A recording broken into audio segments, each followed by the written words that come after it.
request, I'll formally welcome all of you again. But can you kindly put your phones on silent or on flight mode, whichever is appropriate, unless you have a medical emergency. I'd urge you not to look at your phones till 2000, that's 8 p.m. Unless, of course, any of you are providing live inputs on social media for Dr. Sethi's lecture. But barring that, the other minor request I have is that we'll finish sharp at 8 p.m. It's 6:30 now, so it's 90 minutes.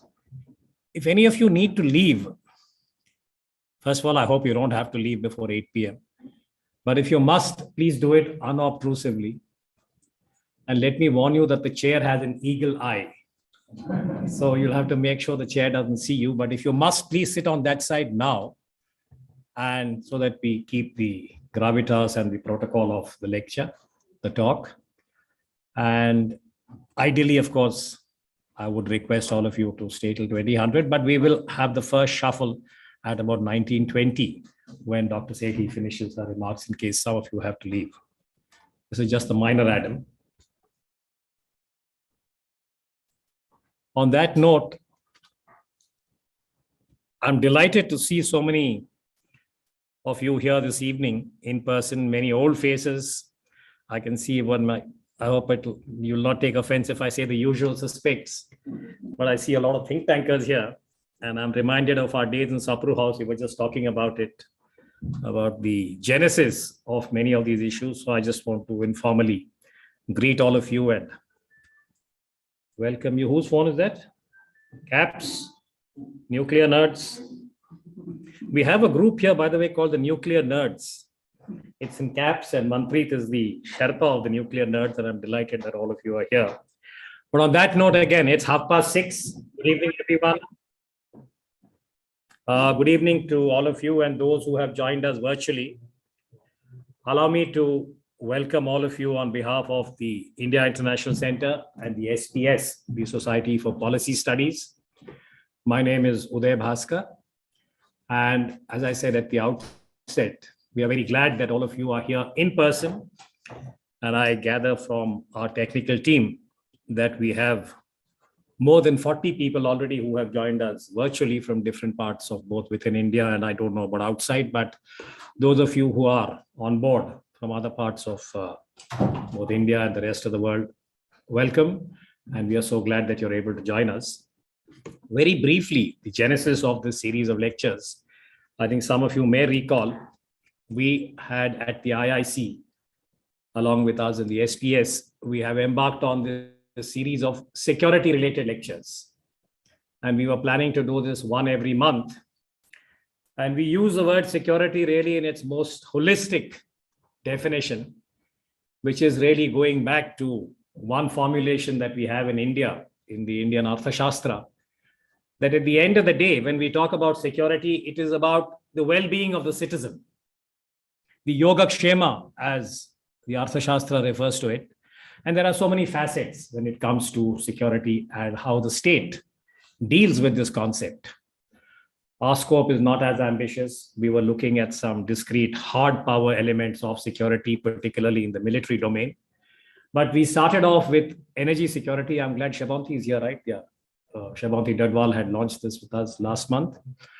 And today we are looking at the nuclear issue, the nuclear challenges to India's security.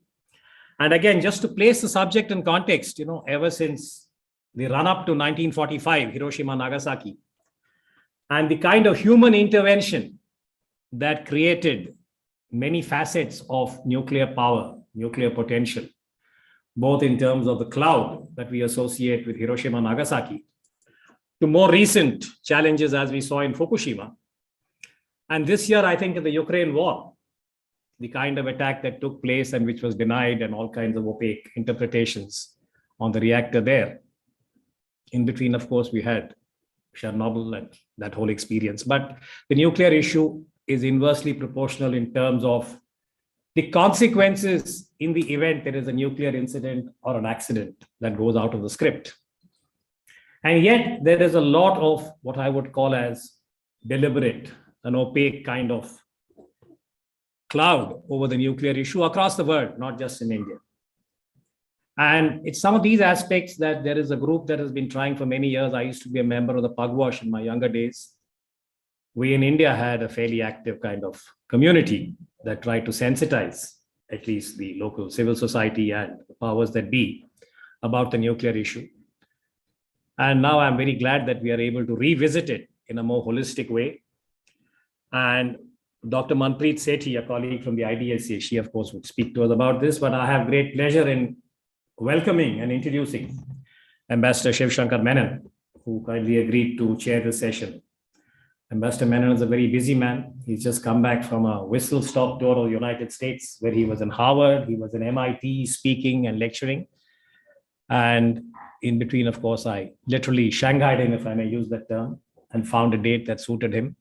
Again, he doesn't need much of an introduction, but while I was going through his profile, it struck me that he has really, I think, one of those distinctive career profiles where he's the only person, and I don't think this is going to happen in a hurry, where we have a former foreign secretary who's also served as the national security advisor, spent many years looking at China from his early days in the foreign service to where he is now as Professor Shivshankar Menon at the Ashoka University, teaching there and also heading the China Center at Ashoka. So I couldn't think of a more qualified person. And I want to put this out on social media. I just picked it up, saying he's the man who knows too much on China and who also has a very deep water table. So whoever put this out on social media, thank you. I picked it up. I sort of nudged it forward. On that note, Shankar, may I request you, sir, to share the proceedings? And we'll only have to request you to come here because you're on Facebook Live. So it's going all over. Please. Thank you, Uday, for that introduction. I actually learned something about myself in this introduction. It's unusual. Thank you for that. Welcome everyone. It's good to see such a good crowd and a knowledgeable crowd at that, which is tribute to the speaker that we have this evening. Dr. Manpreet Sethi is probably the foremost academic, Indian academic on nuclear issues today among us. And it's always been a pleasure to listen to her. When she was at the IDSA, now that she's at CAPS, as Foreign Secretary NSA, you get a bit stale, jaded. You don't normally, you're told you must read this, lots of stuff to read, but her stuff I always read. And I normally ended up learning something from it. So I'm looking forward very much to hearing you speak today to us. And the timing is also very good. If you think of it, the nuclear context within which we as India are operating has changed in many significant ways. Technology has changed. Today, if you look at sensing technology, it's so much more effective that there is a real risk today that countries might be tempted to go in for decapitation strikes, for counterforce. So the balance is shifting in the calculus. You've seen that the non-proliferation regime is fraying around the edges. I mean, Ukraine is only the latest example. What happened to the Budapest Memorandum of 1994, where Russia, the US, UK, and later France, China had joined in, had promised to protect Ukraine's sovereignty and territorial integrity. And here is Russia invading the Ukraine. I mean, in return for which Ukraine gave up her nuclear weapons. So, and you can see the ripple effect. Abe stands up immediately after the invasion in Japan and speaks of Japan needing to consider nuclear weapons. Of course, Kishida immediately tamped that down. But it shows you the effect of what's going on. Clearly, Kim Jong-un is never going to give up weapons. 66% of South Koreans believe that if North Korea has nuclear weapons, they should have it too. In which case, what are you looking at? You're looking at a real prospect of nuclear Russia, nuclear China. This is just in Northeast Asia. Nuclear China, nuclear North Korea, nuclear South Korea. Where can Japan go? So, I mean, things are shifting in fundamental ways. You look at what AUKUS does. China's bastion strategy for her SLBMs immediately comes into question. Why is China suddenly announcing? And this is what's relevant to us directly. You can see huge silo constructions going on in China in at least 3 sites that the world has publicly identified. You can see what's happening, and you can see this attempt by China now to change the basis on which her nuclear relationship with the other 2 big powers, in fact, with the 2 big powers, between that, I think you can see how she's trying to change that by building out not just technical improvements, new missile types, MARVing, but more than that, by the way she's deploying them and what she's trying to do. Pakistan case, we've seen her stated policy of relying on tactical nuclear weapons. But more than that, for me, the worry is really personnel reliability. In a country where everything that we can see, whether it's the politics, the economy, society, is shaky, how reliable can people be who are in charge of weapons like this? And tactical weapons will be delegated. There's no question. So the context around us is shifting fundamentally. And for each of these poses its own challenges to us, to our own nuclear posture, to our doctrine. And I hope she has all the answers to give us. So now please come and tell us what we should do as India.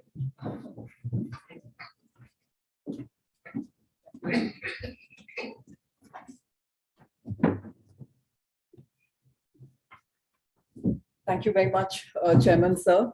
Those were rather generous words, and I don't think I deserve them. It's your rich experience, sir, your deep insights, balanced views, and the wisdom that I have learned a lot from. And having Ambassador Shamsaran here is really the cherry on the icing, sir. Thank you for being here. And thanks to each one of you to have braved the Delhi heat and a Friday evening to spend thinking about nuclear issues. So really grateful for your presence here, and I hope it'll be worth your while. So, Commodore Bhaskar, I can't start without thanking you for putting this together. It was, I think, 25 years ago, sir, that our association started at IDSA. I remember it was in July 1997 when I joined the institute, and India then tested nuclear weapons. In fact, today is the 13th of May. Which is the second round of tests that we did in 1998, and India then declared itself as a state with nuclear weapons. And since I had joined IDSA about a year before that, it was really learning at the feet of Commodore Bhaskar, Commodore Jasjit Singh, and K. Subramaniam, understanding the nuclear issues, the global picture, and what India needed the weapons for, and how we were going to find our way in this entire process. So it's been a wonderful journey trying to understand many of these nuclear issues. And really, as I have read more and understood the issues more, hopefully, I have found I know less and less about the subject. So I've often found when people start looking at the nuclear issue, they feel they've figured it out and everything is clear and this is how it needs to be. But the more you learn, you realize the less you know of the whole thing, because there are so many wheels within wheels and everything is rather counterintuitive at times. So a lot of unlearning is needed, particularly from the conventional domain. And since at the Center for Air Power Studies, we deal a lot with the uniformed community, getting them to understand the nuclear picture is different from what conventional warfighting is all about, has been quite a struggle. And we are trying to do our best there. So today evening, I'm looking at largely three nuclear challenges.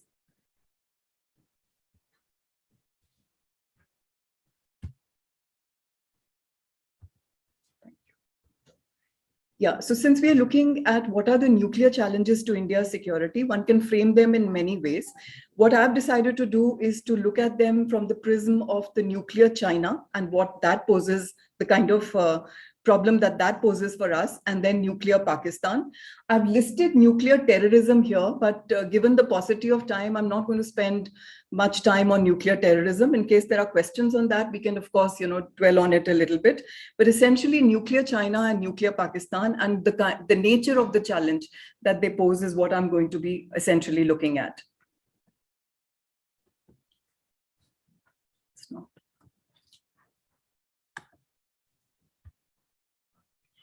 So to unpack the India-China nuclear dyad first, and here, I think those of you who follow the subject know China went nuclear in 1964.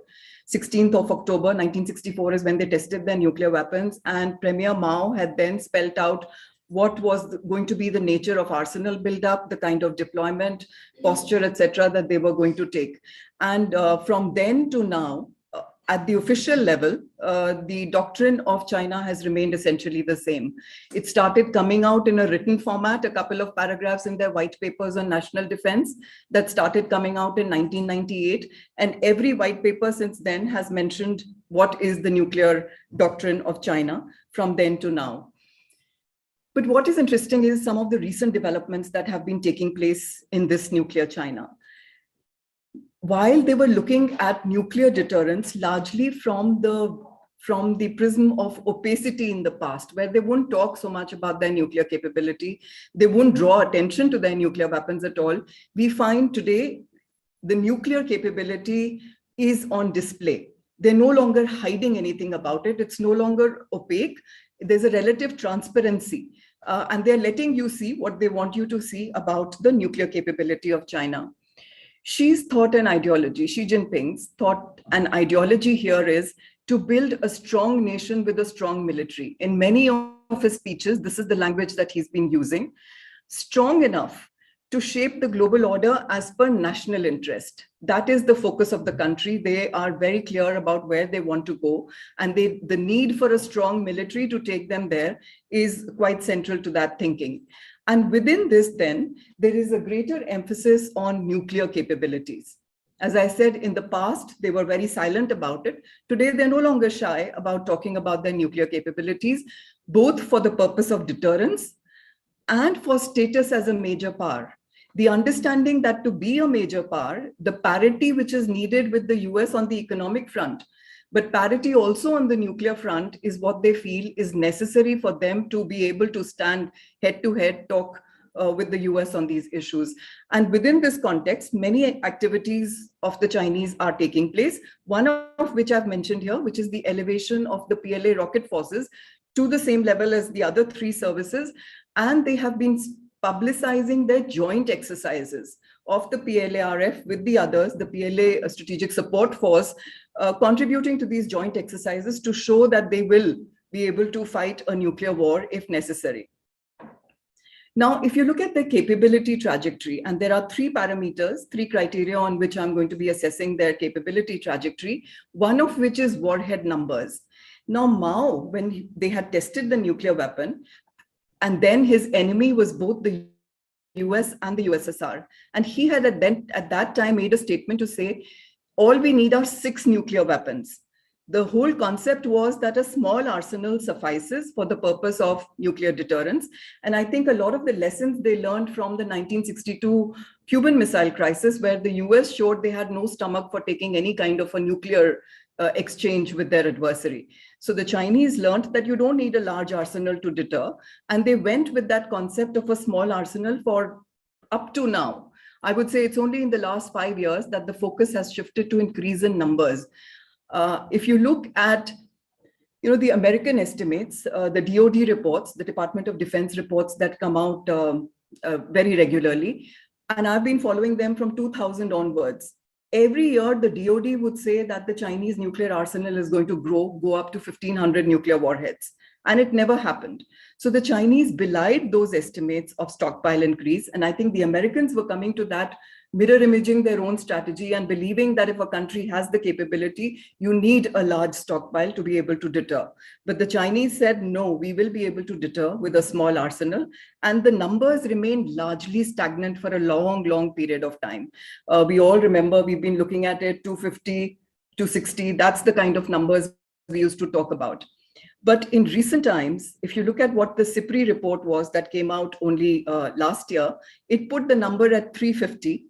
And the previous year, in 2020, it was 320. So 30 warheads in 1 year, which made it the fastest growing nuclear arsenal actually of any country which is developing nuclear weapons, or still manufacturing nuclear weapons, producing.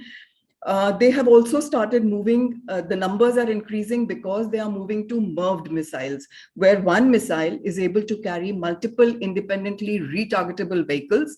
So therefore, the numbers are increasing as the warhead numbers are increasing because one missile is now able to carry more warheads. They are building new silos, as the chair mentioned. 3 of those sites have been sort of come to light. And the estimate now is that the numbers will double from 350 to 700 by 2027 and even go up to 1,000 by 2030. And today's China looks capable of actually going in that direction. The second dimension on which you judge their trajectory is the delivery systems. And here I find land-based missiles of varied ranges, which have been tested and come into deployment. They have moved from liquid fuel to solid fuel missiles to make them available faster for any deployments. Road and rail mobility is what they have invested in, elaborate network of tunnels, and hardened silos, as I just mentioned.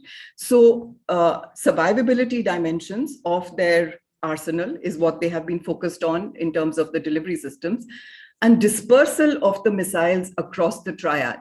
So whether it's land-based air delivery with the new aircrafts, modernized aircrafts that they now have, the H-6A, so those are available, and the sea-based platforms. So moving on from the Shin class to the Shia class to the Jin class now, with longer range missiles, submarine launched ballistic missiles available on those platforms. So you see developments happening across the triad in this.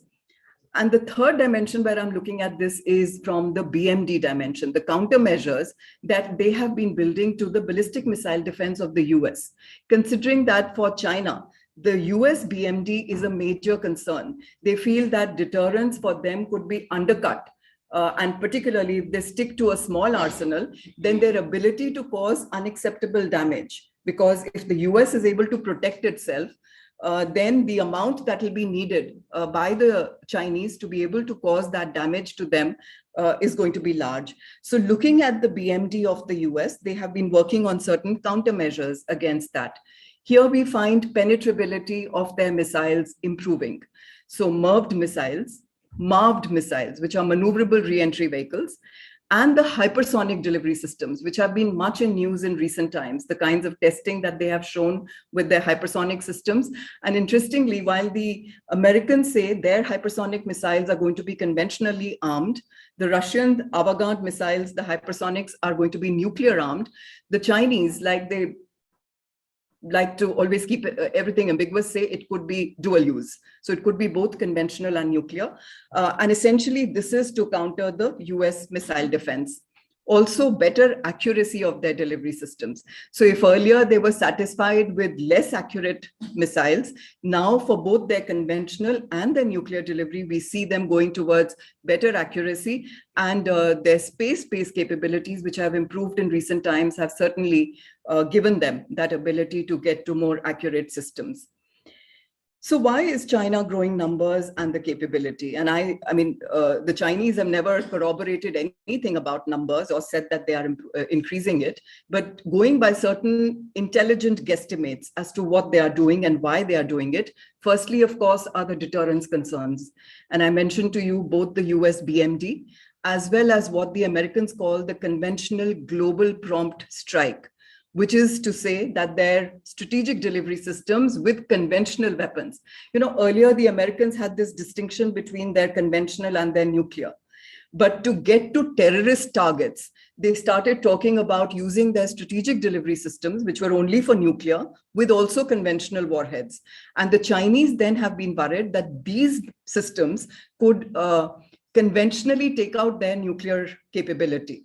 And therefore, in order to counter that, we find that their numbers and the kind of capability that I've just mentioned to you, including penetrability, is what they're looking at. So silos, also to play the shell game, which is where you build these silos. The adversary knows that you have these silos, but he doesn't know whether each of those silos is actually populated with a missile or not. So he would end up losing much more in trying to attack those silos, believing that there could be systems there. So while sensing technology is going to be a concern, sir, people are also finding ways of how you're going to get around that problem in trying to maintain survivability and not face the prospect of a decapitating strike. The second reason is political, where the idea is to deter any challenge to core interests, and China is more and more vocal about what are its core interests. Great power status, which comes only through parity. I find a lot of Chinese scholars talking in this language about the need for parity. And what I've put in inverted commas here is what they have said, that we want to earn mutual vulnerability through a mutual assured destruction, the way the US had with the USSR and later with Russia. Also, these increased numbers mean having chips for future arms control, because the US is so keen to get into some kind of strategic stability, arms control arrangements with China. Then developing these larger capabilities will help them when any arms control is coming into being. Lastly, of course, they have the availability of surplus resources. So whether it's the financial wherewithal or it is the fissile material, they've got both of them to be able to add to the arsenal and the stockpile that they have. Now, as a result of what is going on in China, there are two challenges that are essentially being created. There are two changes in how they are establishing their deterrence, and this is what matters to us. One is the nuclear posture is creating more and more ambiguity. You know, earlier, if it was opacity, now with that relative transparency that they are bringing in, they're also bringing in a certain amount of ambiguity into their strategy. So commingling of nuclear and conventional missiles, including of their command and control systems. We have the PLA rocket force, which is the custodian of all missiles.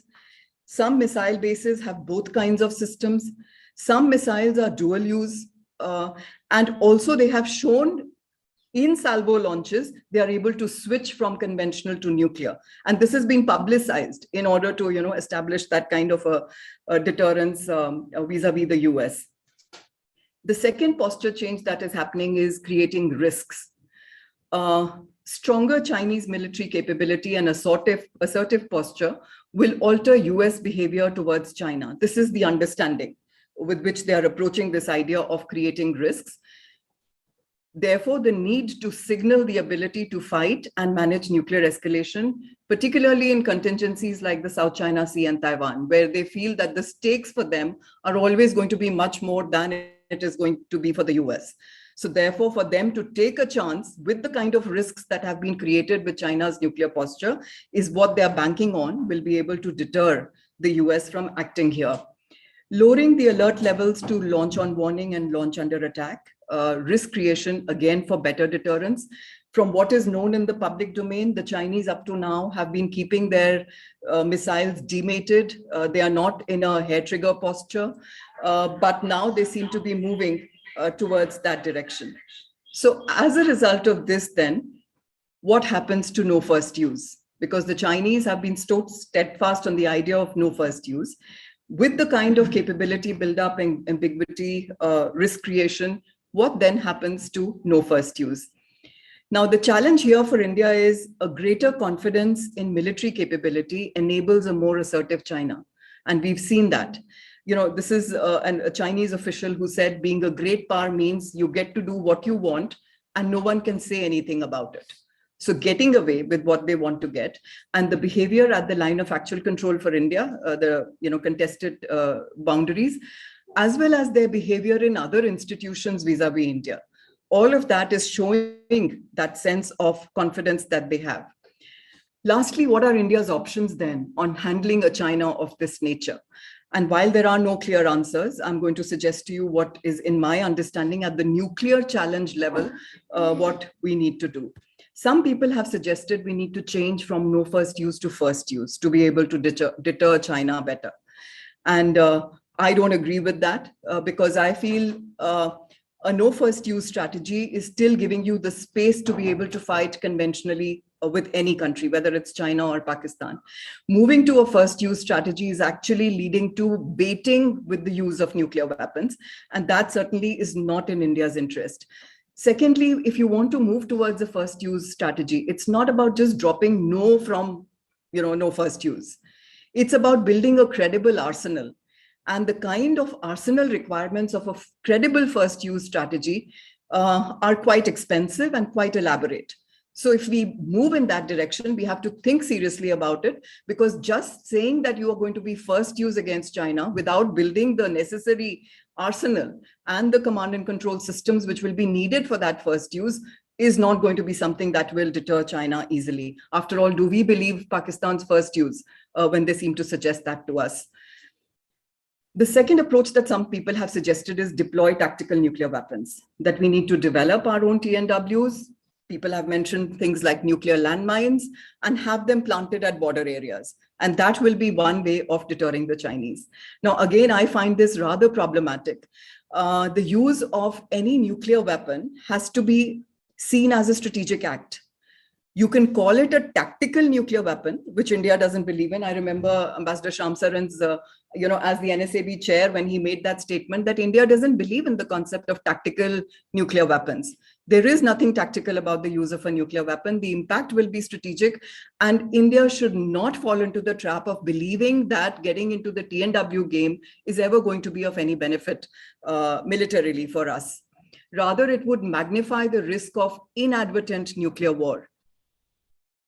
If at the border, and there were some Chinese troops that were blown up as a result of the TNWs that we planted there, would that be seen as first use by the Chinese? And would there be retaliation as a result of that? What about the Indians who are in those border areas who could step on these landmines, and what kind of a problem would that be? So nuclear weapons are not like conventional weapons, and they must be, I think, treated quite differently. So why create these risks for ourselves? We must be very careful about the kind of nuclear risks that we want to create for the sake of enhancing deterrence, and those that are going to hit back at us in some form or the other. I think the China challenge needs to be met with DIME actions: diplomatic, information, military, and economic. And within this, focus on the usable military instruments is where we have to be doing our capability build-up. We should avoid being sucked into any kinds of a nuclear arms race, particularly a nuclear arms race, and rather focus on the credibility of a survivable arsenal to signal our deterrence. And we can talk about what those aspects of survivability that we need to focus on. India is a big country. We've got a huge landmass. We've got a good naval capability. So there is a way in which we can build up that survivability and signal the credibility of our deterrence at the nuclear level, and build and work on all of the DIME aspects in order to deter China. Now, India-Pak nuclear dyad. And I think here I need to spend much less time. Everyone understands what Pakistan's nuclear strategy is. The role of their nuclear weapons is to act as a shield against India's conventional response while they carry on with their acts of terrorism. So to bleed India through 1,000 cuts with a low-cost strategy that they have with cross-border terrorism, but stop India from responding to that by suggesting that any kind of a response from India will escalate up to the nuclear level very quickly. So it's a deliberate projection of uncertain behavior by the Pakistanis, brinksmanship that they like to exercise through uncertainty and projected irrationality. They're doing it rather rationally, but projecting an irrationality about the use of weapons. When President Putin started making all these nuclear noises and the West was much concerned about what it is, they had forgotten that, India lives with this every time there is a crisis. The whole idea of how you need to be able to fight a conventional war in nuclear shadow is something they need to learn from us now. After all the nuclear learning that they did for Indian scholars and practitioners by suggesting to them, learn from the Cold War experience. But I think after all the noise that they made about how South Asia is the nuclear flashpoint, look where the actual flashpoint actually cropped up. But this is essentially what is Pakistan's nuclear strategy, and they like to articulate rather vague red lines in order to suggest that escalation can happen very quickly. They play up this nuclear shadow as part of their risk maximizing strategy to deter India, as well as to play on the Western fears. The whole thing about the flashpoint being in South Asia. And this risk of escalation then is meant to deter. They have no interest in crisis stability, measures that would take you towards crisis stability. Because if you were to establish stability at the nuclear level with India, then Pakistan doesn't get to do its acts of subconventional terrorism and escape any kind of an Indian response. So their idea of TNWs, dual-use cruise and sea-based missiles, everything is meant to increase instability. This is rather different from what we saw in the Cold War, where the two superpowers were looking at establishing strategic stability. But here you've got a country which is not interested in strategic stability, because then it defeats the purpose for which it actually acquired its nuclear weapons. So the challenge then for India from this kind of a strategy is, how do you deter terrorism? It's not the nuclear weapons of Pakistan which is a problem. It's the acts of terrorism that it continues with. How do you punish Pakistani behavior? How do you execute conventional operations to make Pakistan's nuclear weapons redundant? After every crisis, if you remember, the Prime Minister of Pakistan, whoever that is, likes to push the nuclear weapons under your nose to say, don't mess with us, we are a nuclear weapon state.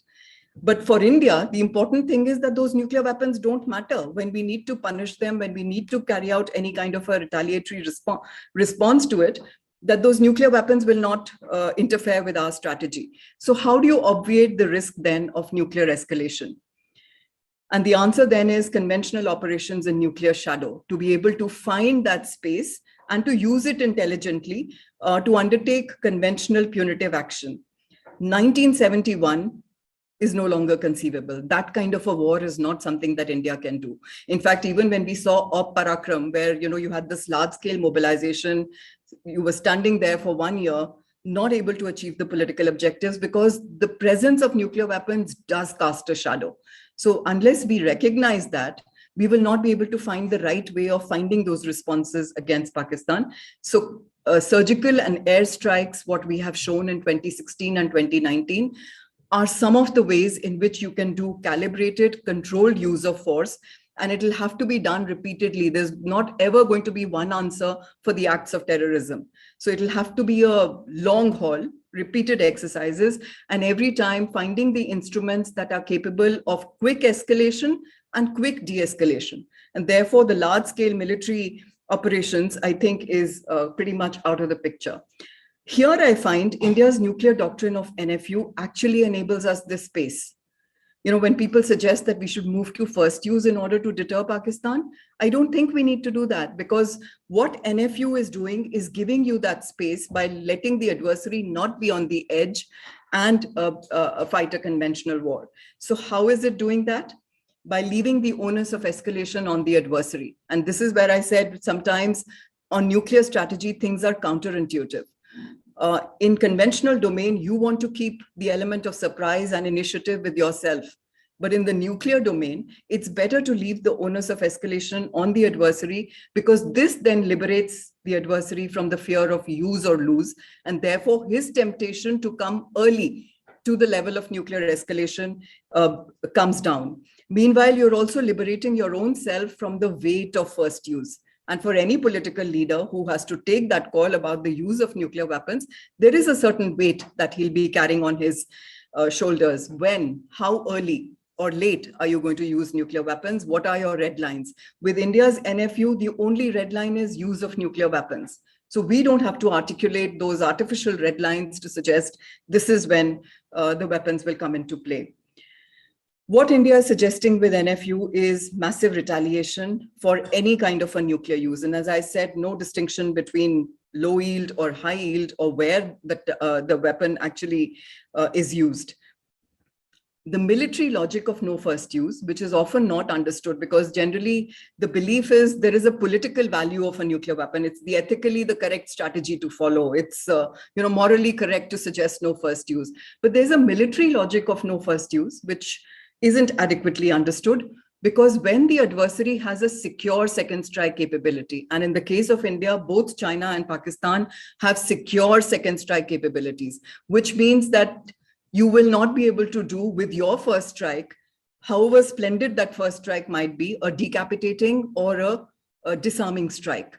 So retaliation is going to be certainly coming back at you. And in that kind of a picture then, when there is no guarantee against escalation, how does keep that war limited to small numbers or only to the tactical level.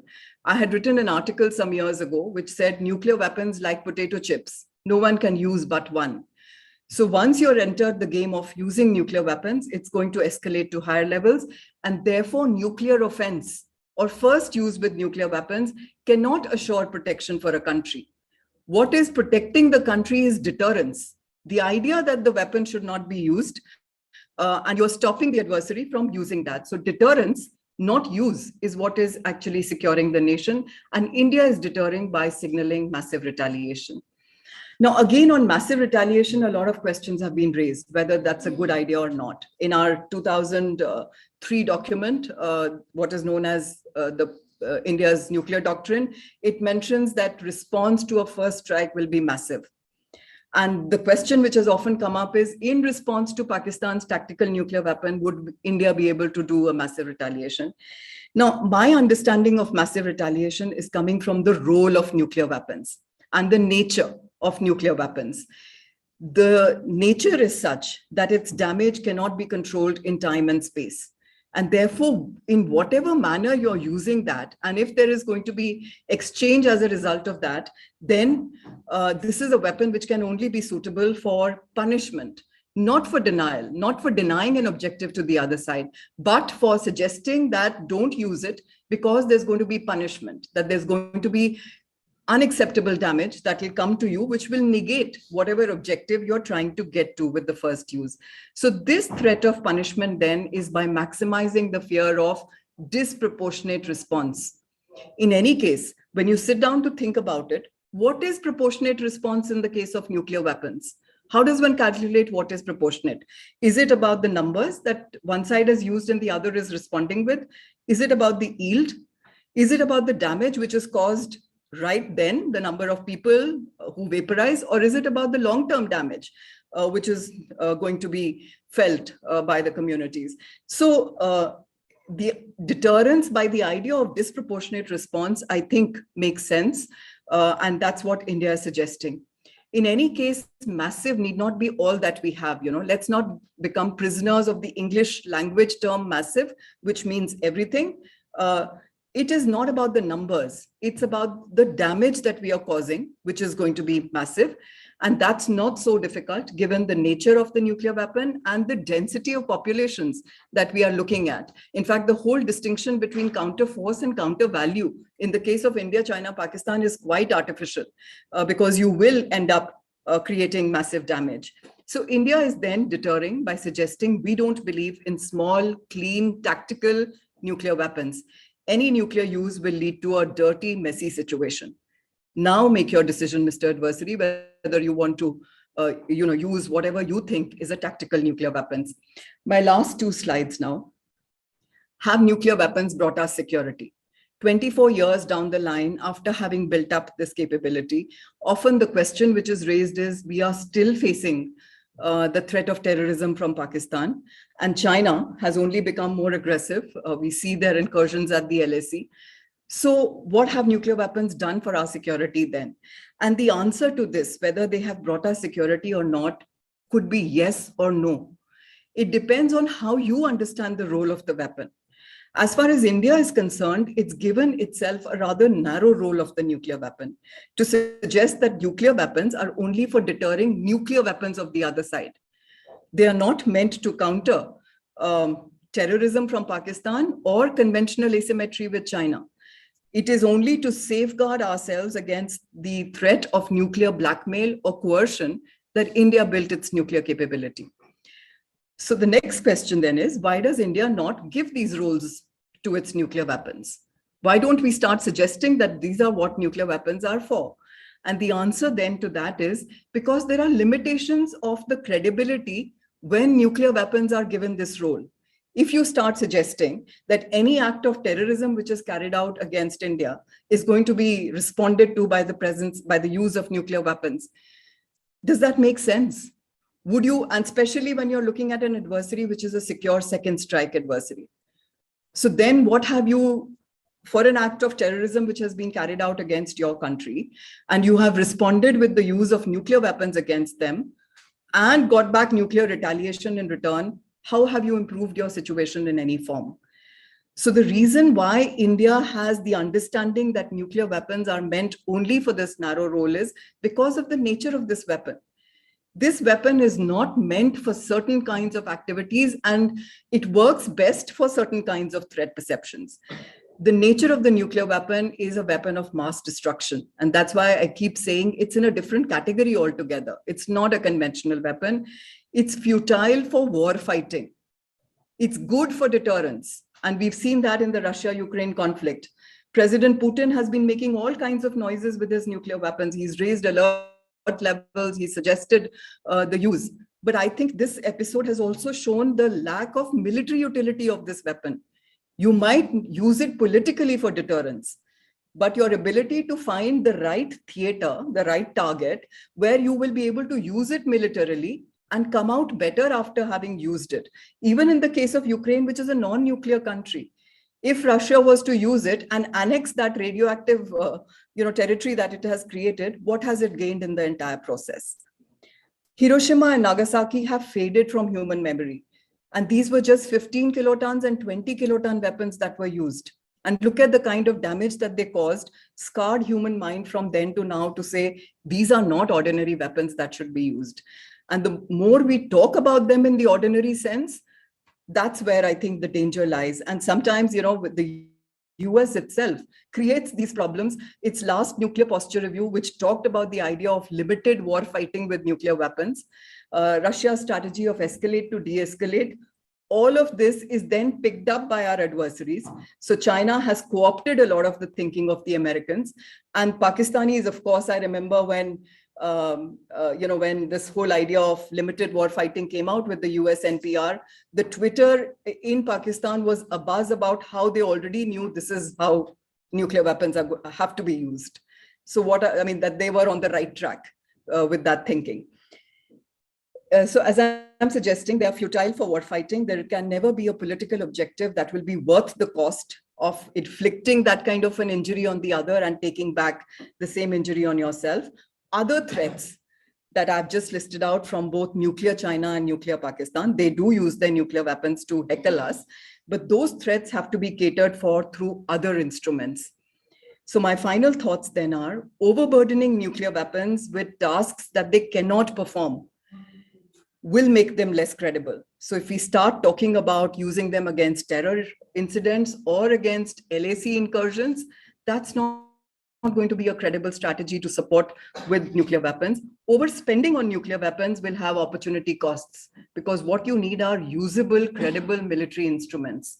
You do need the hardware at the nuclear level, but understanding what that amount needs to be has to be a careful study of both the adversary as well as your own understanding of what is unacceptable damage for the adversary. So your numbers have to be based on a certain criteria. We need to remember and to remind others that the basics of nuclear deterrence should not be forgotten.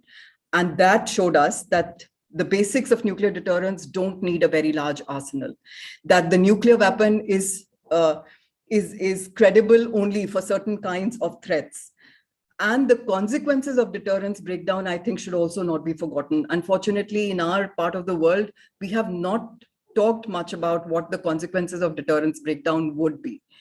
I don't know at the government level what kind of briefings are given, but I would say recalling them in popular imagination with the movies like The Day After, or there's a BBC documentary called The Threads, which shows you what would be the economic, environmental, social, political impact of the use of a nuclear weapon.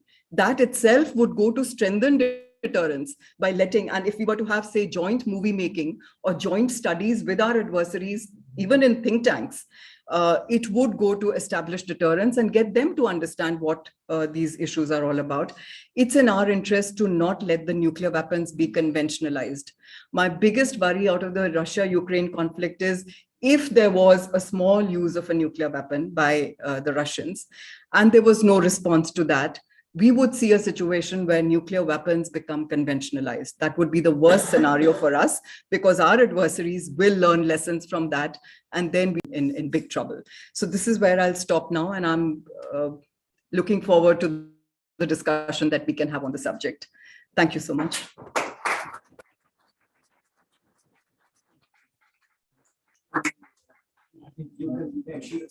Manpreet, you stay there? I'll stay there. So that you can be able to see your face. I've borrowed your pencil, so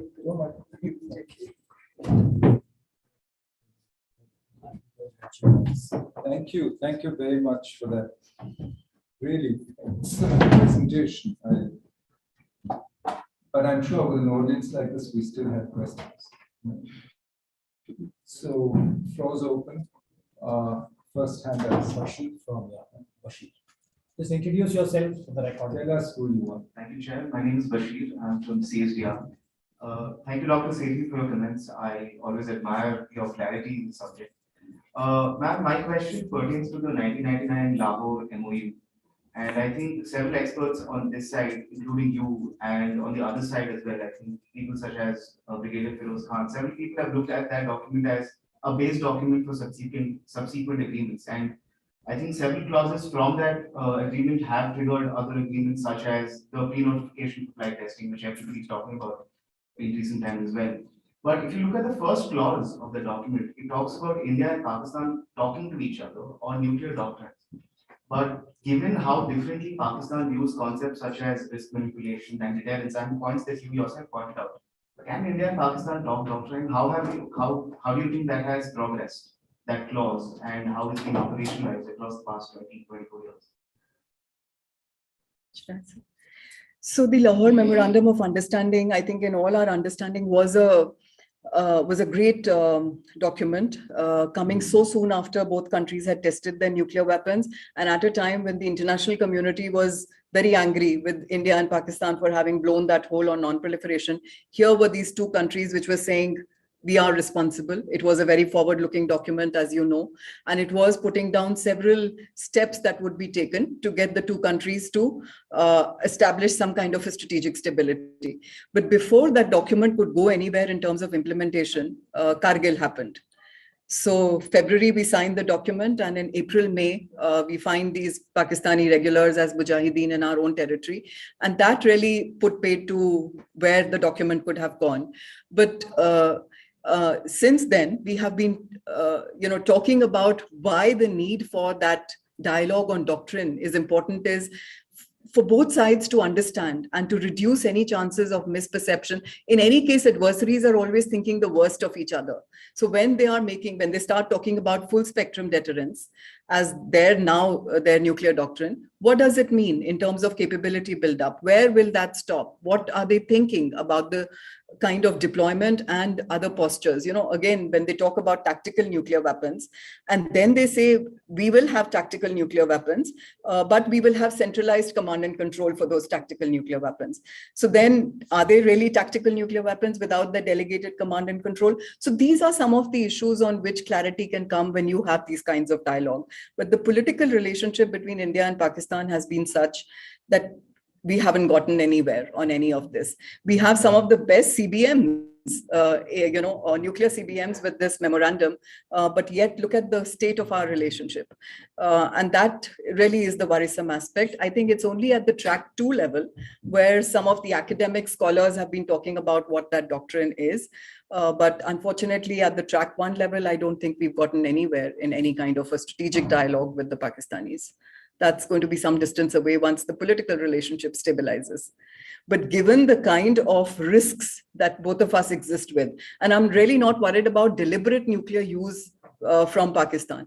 It's the inadvertent escalation that can happen because of misperceptions, because when we are in a crisis and you start deploying or raising alert levels, then the kind of risks that come in, that is really the matter of concern.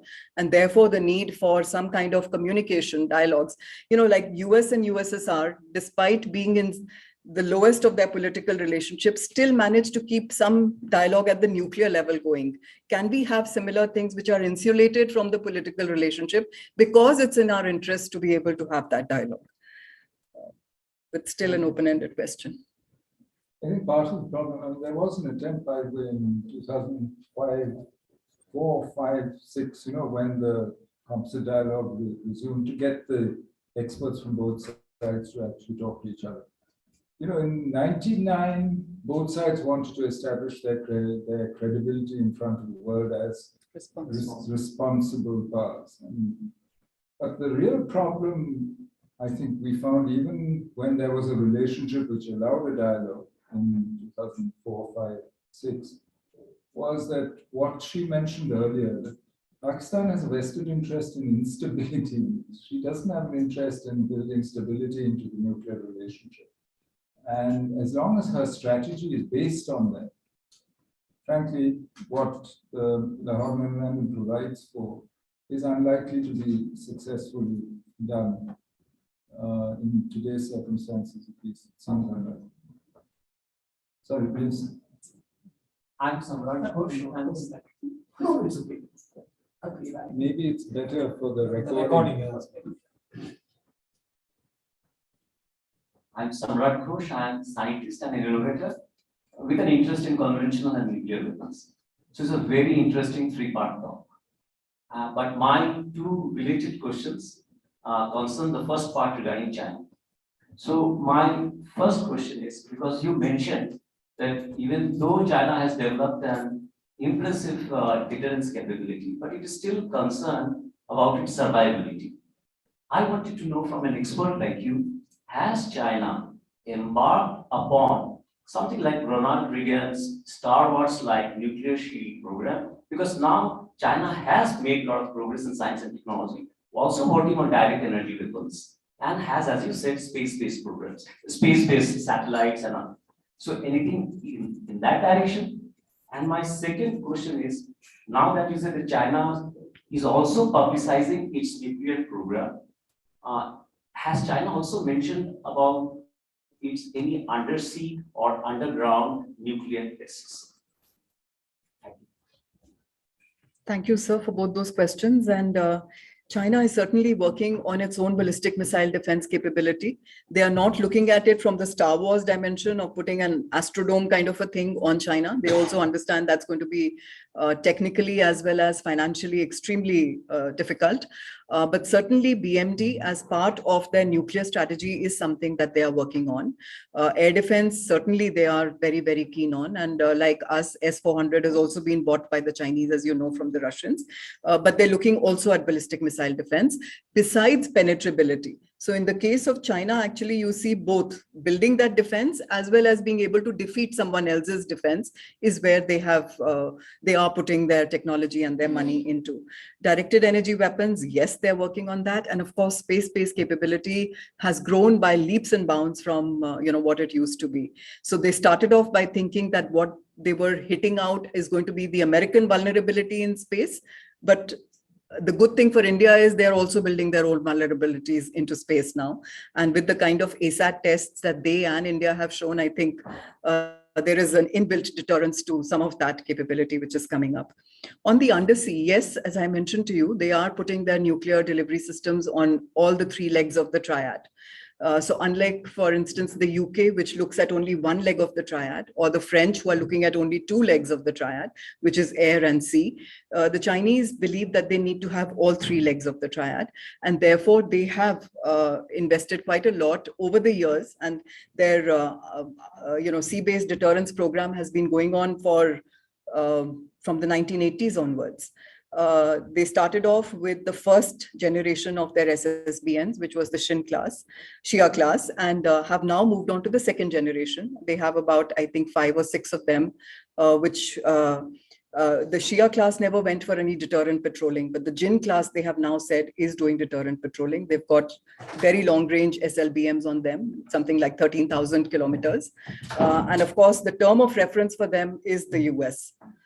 So it's to be able to deter the US, to signal to them credibility of their own deterrence is where they are putting their focus on. But I just wanted to know, like, we don't do any more nuclear testing. Do they carry out nuclear tests? No, they have done 45 tests in all, and they stopped their testing program in 1996, and they haven't done any more testing thereafter.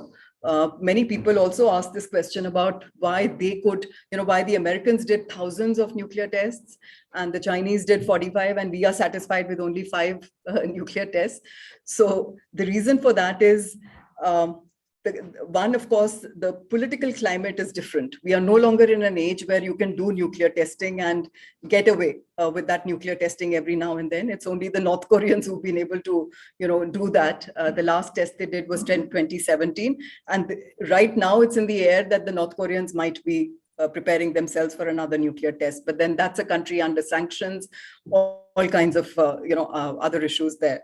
But with the advances that have been made with computer simulation today, unless, and I've heard this from people who were part of the nuclear testing program of India, unless you want to change your material in any form,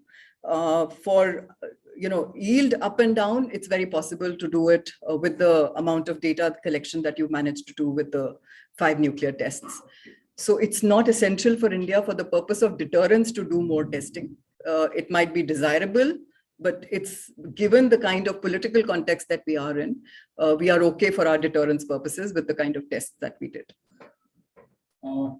Before I come to you in the audience, we have one online question from Harshit Paranspe. Should India have to use limited nuclear conflict to deter Chinese border transgressions? Well, in theory, you can always use your nuclear weapons. The whole point about using it is that you should be able to come out looking better after having used that.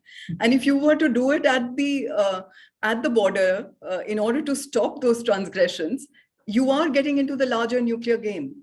Once you have used the nuclear capability, how do you guarantee that the other side is also believing in the same strategy as you have to say, I'm only keeping it at this level? He could come a little deeper inside you, and then you would go deeper inside him. So this whole game about using nuclear weapons in order to stop those kinds of transgressions is a rather risky game to get into. And it's not going to be in India's interest to do that because you are sacrificing a lot more from your country for stopping those incursions. We should be able to find better ways of stopping those incursions through better sensing, intelligence, and ability to build that infrastructure to be able to push them back there, rather than get into the game of use of nuclear weapons. Not worth it. Interesting, even those who profess first use have gone through humiliating conventional defeats. They haven't used their tactical weapons or their... So for all the talk, I think what you're saying is borne out empirically also. Yes. Apart from if you think it through about the utility. Yes, the lady there wanted to ask us. Thank you, sir. Thank you, Manpreet, for that excellent exposition, as usual, always impressive. Just introduce yourself for the record. Professor Reshmi Kazi, Nelson Mandela Center for Peace and Conflict Resolution, Jamia Millia Islamia. Manpreet, 2 questions. I also consider myself still a student of the subject, though I teach arms control and disarmament in my university. It's a very gloomy picture. I'm sorry to say, but it's given the challenges and the security concerns you brought before us. It's a very gloomy situation. But then, what are the prospects for arms control initiatives? Because that is the only way out, as I see, that can bring about some kind of relief in this gloomy situation that we are going through. So, what do you think are the prospects for future arms control initiatives, particularly in this South Asian region? Given that we have 3 nuclear powers, three nuclear possessors in this region. My second question, again, being I'm teaching arms control and disarmament. Do you see any inherent contradiction in India's nuclear capability, which is required, of course, given our security concerns? We need that. We cannot forego it. So, given the need between our nuclear capability, the need for our nuclear, survivability factor, is there any inherent contradiction between our nuclear capability and our perseverance towards nuclear disarmament? Thank you. Okay, great questions, both of them, Rashmi. So the first one about the future of arms control. I don't see the future of arms control of the kind that we saw in the past, even at the global level today.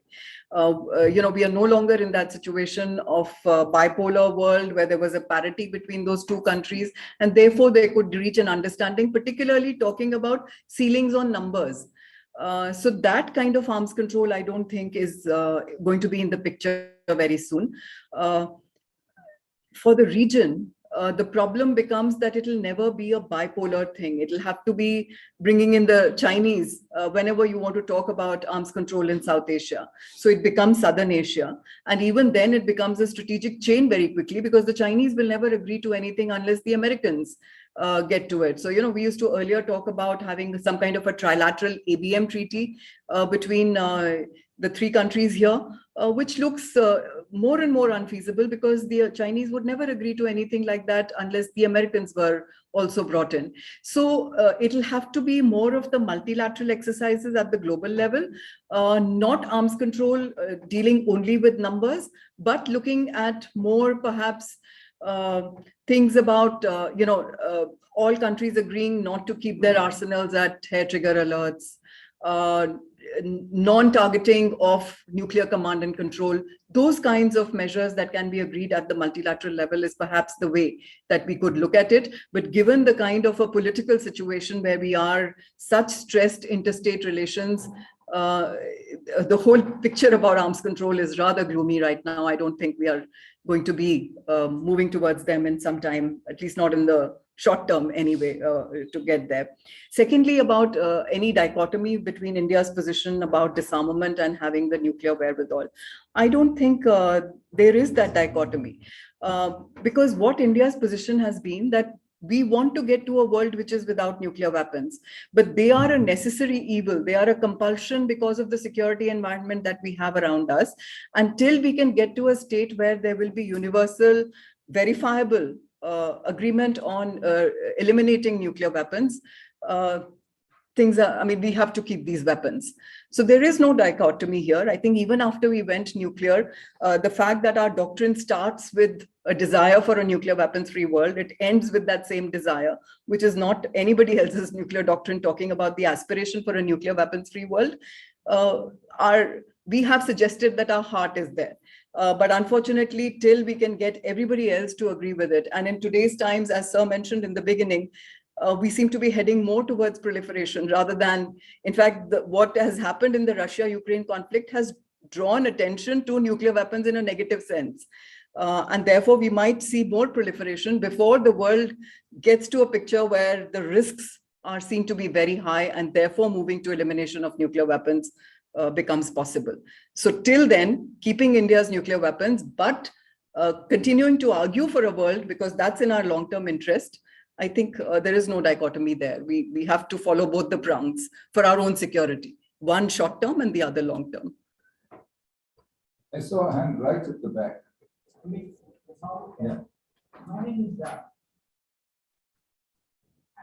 is Manjam Venkatesh. I work in a nuclear industry for the last 4 decades in the United States, in California, San Diego. And my basic question is, you talk quite a bit of nuclear arms. What about nuclear status of nuclear energy in India for peace purposes, like fusion nuclear and fission nuclear? Can you develop some light on the fusion status for energy production in India? So, sir, as you might be aware, India has a very large and elaborate nuclear energy program. This program goes back right after independence, 1948, when the Atomic Energy Commission was set up. And we had our first research reactors up and running by late 1950s, 1960s. At this moment, India has 22 operational nuclear reactors, majority of them built with indigenous technology. There is only in the south, the Kudankulam nuclear power plants, which have been built with Russian help. But the whole strategy for India is that nuclear energy is an important aspect of its energy basket. given the kind of vulnerabilities that we have with large-scale import dependence for our fossil fuels, as well as while we are moving in the renewable energy direction very quickly, as you understand, sir, nuclear energy has the advantage of being a base load source of electricity. So till our storage technologies can get us to use the intermittency of renewables better, nuclear will remain a mainstay. With the kind of climate change concerns that are coming up, nuclear energy being a low carbon source becomes an important element of that energy strategy. India's requirement for electricity is humongous.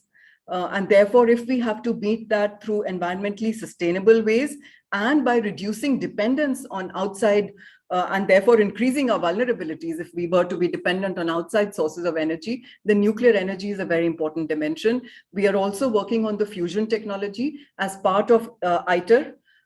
India is very much there on building up that fusion reactor. Besides, of course, India looks at its nuclear energy as a 3-stage cycle, where in the final stage, we will be able to use the large-scale thorium reserves, which are available within the country and which will help us get to some kind of a adequacy on our energy front. I think we'll have to move on. I think that I see too many hands, so I can't give it back to you. Wing Commander Dua? Ma'am, you mentioned about deterrence being a very credible strategy as far as nuclear warfare is concerned. And so you also mentioned that countries have nuclear weapons and yet they have never used it, right? Even in very tempting circumstances. So the point is that is our focus on nuclear strategy really very kind of microcosmic thinking. There is a larger dimension to warfare in international relations, where things like financial sanctions are can be very debilitating, right? They can be more effective than nuclear warfare. Nobody is really talking about nuclear warfare as more as a joke, and therefore focusing entirely on this aspect for our deterrence, for our future prosperity, like you said, prosperity of. So, isn't focus more on let's say energy security for India? The 85%, like oil imports, or the impact of the Fed, just raising rates by 0.5%, putting the Indian currency in spiral, or what we're seeing in Sri Lanka, Pakistan, many other developing countries, right? So, is there a wider dimension which you need to be focusing more on? Very much so, sir. I think you've got it right to say that nuclear deterrence and nuclear weapons is a very small part of your entire strategy of security. But since this talk was devoted to the nuclear challenges, the focus was essentially only on that, which is not to say the others are not important. As sir said, we just had a talk on energy security as part of this series. So all I'm saying is it meaningful at all? It is meaningful, sir, because I remember reading, the article of the title of which was, "You can't go to a gunfight with a knife in your hand." So when you've got nuclear weapons in your neighborhood, you do need to have nuclear capability. But I ended by saying overspending on that nuclear capability is not worth the exercise. The Americans went up to 60,000, 70,000 nuclear weapons and realized that 1,500 is what they need for credible deterrence. So we don't need to make the same mistakes. You need that hardware, but you need only a certain amount of hardware. And the whole idea of this talk was to give that understanding that nuclear is not the answer for our security concerns. It can only handle a spectrum of your security concern. And for that particular reason, your deterrence requirements don't have to go haywire. Thank you. We have a question online from Germany. Yeah, I thought we could just read it out so that they know that their questions are for Dr. Sethi. It says, "Dear Dr. Sethi, you emphasized on deterrence as a political."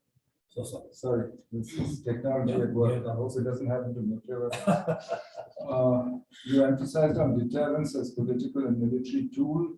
In this context, do you foresee deepening of relationship between space and nuclear weapons program to build more robust and survivable nuclear deterrent force?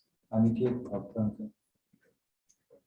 So I refer to nuclear weapons as more a political tool than a military tool. But the paradox of nuclear deterrence is that it has to have a certain amount of military backing for it to have a credibility as a political tool.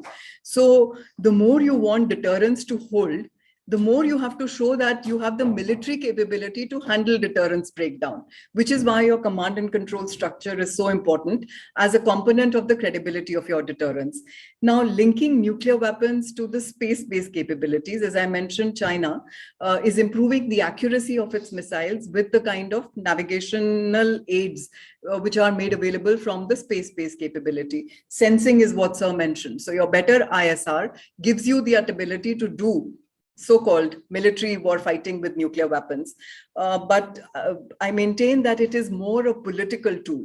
You have to show the ability to use it for it to be politically credible, but actually militarily using it is always going to be extremely problematic.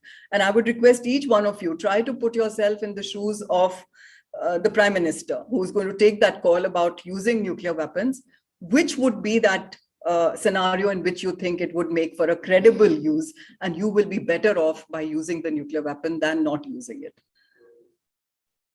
Thank you. Colonel Ashwin? I hope some questions come your way now. I need to learn from you. My name is Colonel Ashwini Shan, and I'm a former cavalry officer. The question is on the moral dilemma. We have spoken about a conventional war if it happens between India and Pakistan, and supposedly India makes a spectacular or a successful worry across the third desert that Pakistan's use of a tactical nuclear weapon on its own territory, will it give it the moral right globally vis-a-vis an Indian response to it? So how do you handle those sort of moral dilemmas in such a scenario? So if they were to use the nuclear weapon in their own territory, I think, and this scenario has been spoken about many times, sir, about their showing their resolve by using it in their own capability, carrying out a test during a crisis which is taking place. I think India would just ignore it. I mean, what does our doctrine says? It makes it very clear that if there was to be a strike on Indian territory or on Indian troops anywhere, then our doctrine comes into play about retaliation. Firstly, I think in all the understanding that we have about the red lines that Pakistanis have created for themselves, perhaps going into the desert, you can go a little deeper than you might be able to go, say, in Punjab, where that red line will be much earlier. So therefore, what I have been trying to advocate is your conventional approach to warfare will have to factor in this possibility of getting them to trigger their red lines. So we need to, I mean, I know that the military doesn't like this approach. They believe that if they have the capability, they should be able to use it. But it has to be used intelligently, because you don't want to bring on a bigger problem on yourself just because you have the capability. Even during the Cuban Missile Crisis, you know, it's not as if President Kennedy could not have overrun what was happening in Cuba or even caused grievous harm to Soviet Union. But the concern was that he was not willing to take the possibility of one loss of a city to the nuclear exchange.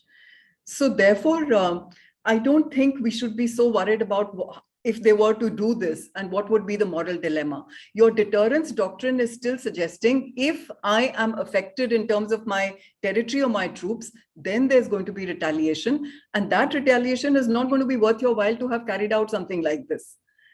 So I think, and making those signals again and again, making that clear is what we should be doing for enhancing the credibility of our own deterrence. Thank you. I see a hand there on the right. Yes, sir. I am Pradeep Gupta. Hope, sir, you recollect me. I do. Yeah, I have recently set up a startup in AI as well as founded a think tank a few months ago, Defense Transfer Technology and whatever. I have a question about the use of AI, artificial intelligence, And what we understand, it is a force multiplier to build up better capabilities. And China is quite ahead in this AI. In some areas, they are much ahead in US also. So have we factored in that in as drawing parity of the challenges with Pakistan and maybe other areas? This question to you, sir, as Good. You make so happy. You know, I mean, we have the same problem of automaticity. We thought about this in the past. You remember there used to be talk in the 60s of a doomsday machine. That what do you do to guarantee a secure second strike when you're not sure that all your weapons are survivable? You then build automaticity into the system.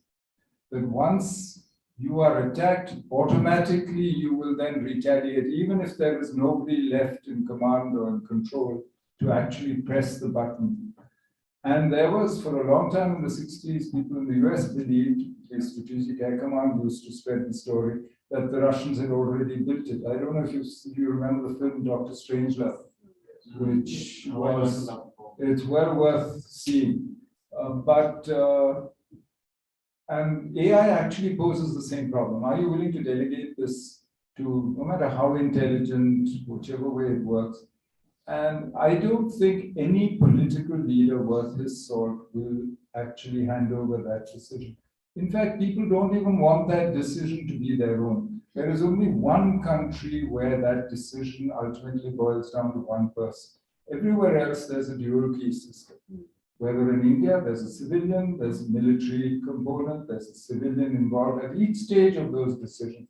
And it's a laddered decision. It's not a decision that will lead to automaticity. So I don't see AI changing that, because ultimately, as she said, these are political weapons. These are not war-fighting weapons, and you don't want it to become automatically a war-fighting weapon just because the adversary has done something stupid. And any political leadership worth its salt will keep that decision to itself. And it's an awesome responsibility when you think of it, of deciding to actually launch nuclear weapons. I think it could be done once by the US, but I don't think they actually quite realized what it would do.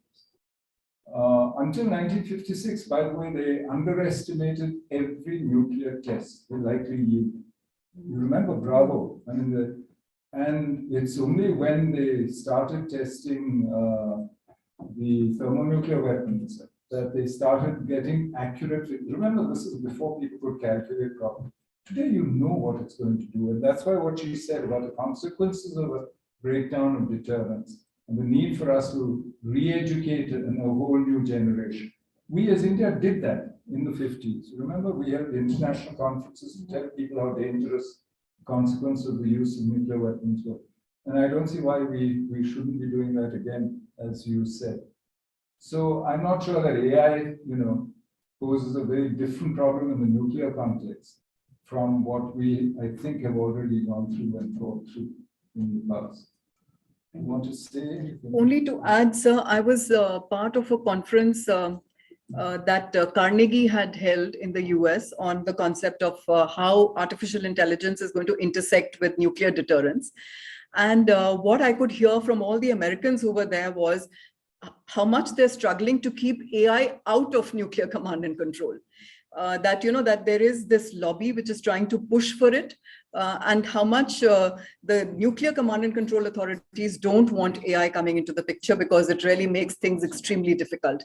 Unfortunately for us, I think we are still very far away from all of that. We do believe in having, several humans in the loop and not just depending on any machine for handling this issue.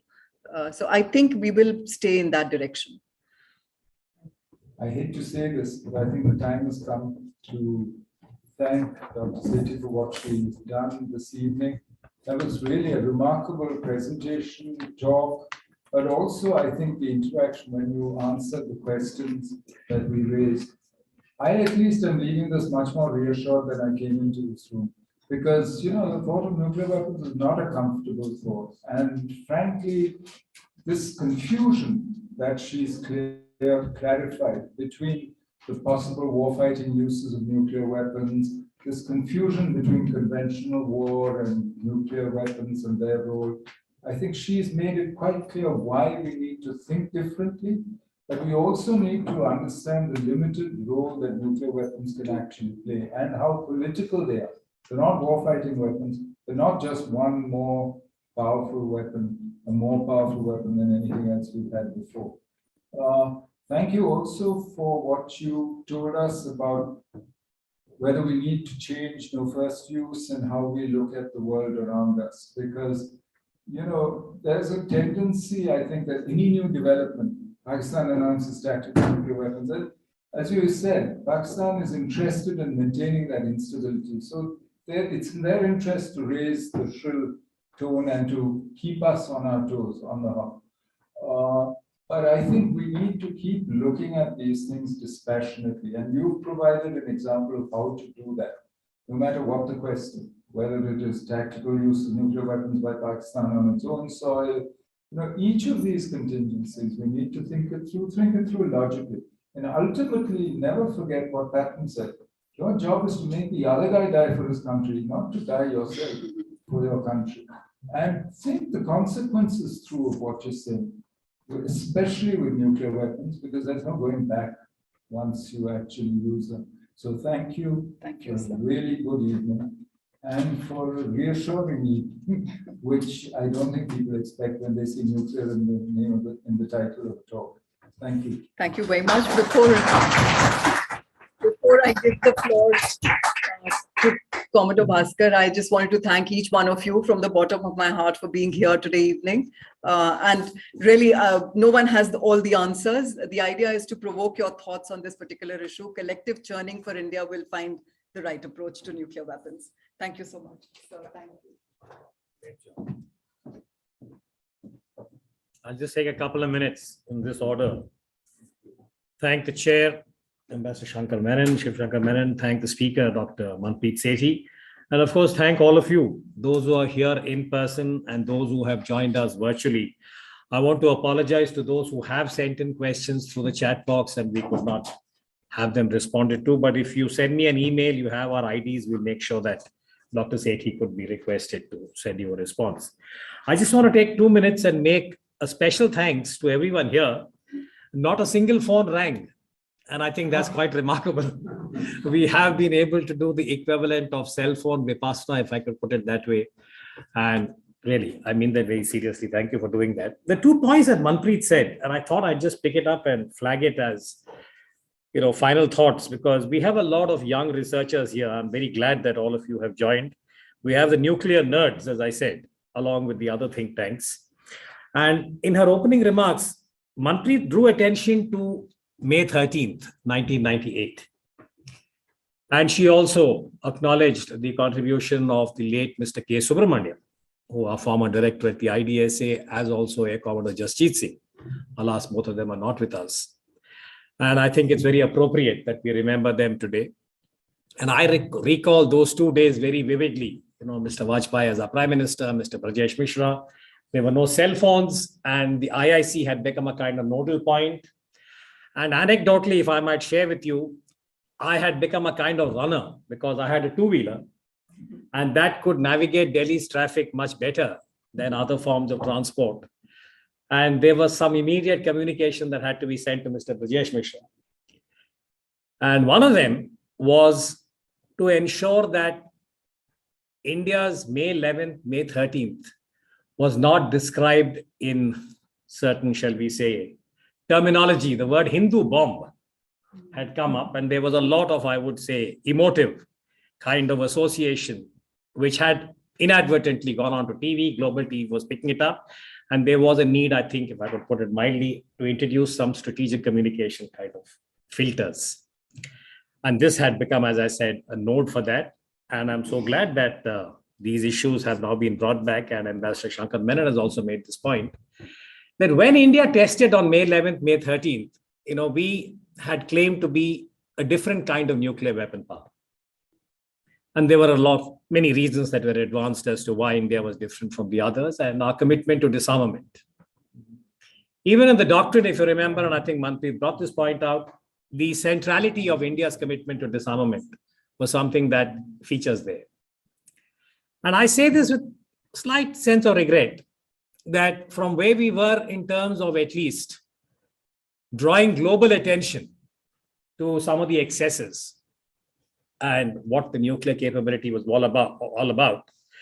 Even after India was accorded exceptional status, if you remember in 2008, after the civilian nuclear deal, there was a sense that India would be different, that we were an exceptional power and we had certain orientation and certain values that we would advance. And I think somewhere that seems to have gone onto the back burner. And most recently, I think in the Ukraine war is not yet over, but in the first month, the second month, I think we saw a lot of what I would describe as intemperate references, saying that this is the way we should also go. And I think Dr. Sethi drew attention to that. So the IIC has always been a place for encouraging, I would say, this kind of debate and discussion. And we as younger people at that time remember the animated discussions we had here. And I hope that our younger scholars would be able to pick the ball up and make sure that some of the many, I would say, valuable points that Dr. Sethi had brought onto the radar today about the consequences if deterrence fails. I think this is something that we should all ponder over. But on that note, again, let me thank Ambassador Shivshankar Menon, Dr. Sethi, and all of you, and our virtual audience. And if anybody wants to write 700 words, please send it to us. It will go up on many websites, IIC, SPS, and maybe we can prevail upon the universities. But again, thank you very much. And I promised you 2000. So I think we made it, head for the bar if I were you. On that note, thanks everyone. Bye-bye. Thanks the whole technical team of IIC and SPS. Thank you for enabling this. Thank you, Sushil, and IIC and the programs department. Thank you. Bye-bye, everyone. Good night.